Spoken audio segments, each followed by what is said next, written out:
over a Space Invaders assignment. This one's going to use sinusoidal waves. So I assume you know how to get the Desmos. If not, just type DESMOS into Google. It shows up.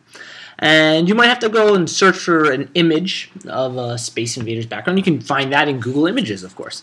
Or if you're in our course, you can just download the predetermined file for yourself. So we're going to add the item. I'm assuming you've already downloaded this picture to your desktop or somewhere. Okay, we're going to add an item. And we want to add the image. Okay, so we hit our image, and I look through this linear Space Invaders JPEG. That's the image I want to load. And when I click it, here we go. It loads it right to the page. So maybe I want to resize this. Okay. And again, we need to build some type of spaceship. So maybe use linear lines or quadratics, and you build it. I'm going to quickly build a circle here. Let's see, -3. Okay. Oops, that's cubed. I'll quickly build a circle function, or you can, and which we're going to do in a second, is we're going to import another image over this. So let's say 3. Oh, that's a little too far. Let's go 2. Move this back 2. Let's make it. Oh, negative is actually okay. Let's move positive here to change that. Hey, there we go. So I have a spaceship there. Or what I'm going to do is I'm going to insert another image. I have a happy face image, okay? And I'm going to make that my other Space Invaders. Now, clearly too big, so we shrink the image down. And here's my other spaceship for the Space Invaders. And maybe you need 2 or 3. You better look at the instructions for how many spaceships you need. Okay, so I've moved my spaceships around here. And the next thing I want to do is build a sinusoidal wave. So I can go our sine x is our original wave, and there we go. It's all set up. Now make sure, if you notice right now, this is in radians, okay?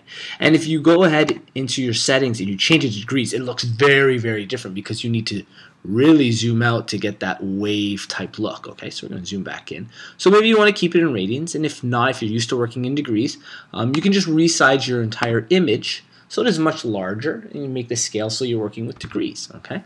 And actually, you know what? Let's do that, since it's a common way to do this. Resize the image now. It's now in degrees, so our peak here is at 90 So we're now working in degrees. And if you understand radians, not to worry, you can just kept it the way it is. And you'll notice I had to resize my circle a little and change my other happy face spaceship. But okay, so here's our sinusoidal wave, and I want to transform it. So maybe I want to move it down so it's in line with the face. And if you notice, here's our -2. So if I go down 2, there we go. I'm not quite hitting an alien. So maybe if I go up to 3, or sorry, down to -3, it comes from here and it hits the red alien. Perfect. Okay, and now you might want to size and play around with the sizing. You might want to stretch it like this. You may want to horizontally shift the image. Okay, and then we have a vertical shift again. You may want to play with the K value here, so you make the period of the function change. I didn't need to really do any of that stuff. Okay, so I'm going to go right back to where we were.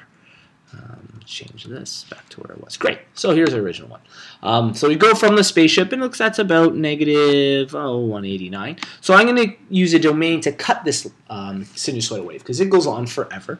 So the sinusoidal wave is going to go on forever. I want it to stop at +218, and I want it to begin at maybe -190 or 189. So when I click in the function line, you'll notice you get like a little keyboard here. We hit ABC. And the curly brackets set up domains and ranges. I can play with the range if I want, but since this is really a horizontal restriction, I'm going to play with the domain. So we said the farthest value to the left was going to be -189. Okay, and I'm going to hit our 1, 2, 3, and I'm going to put my less than and equals to the value of x. And if you notice, it looks like it's shooting from the spaceship now, so it's cut off anything left of that.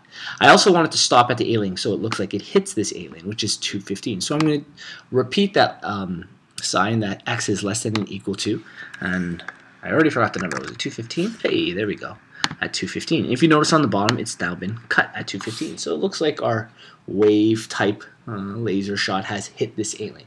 And you can hit the rest of the aliens manipulating your equation any way you like and using different types of spaceships. That's completely up to you.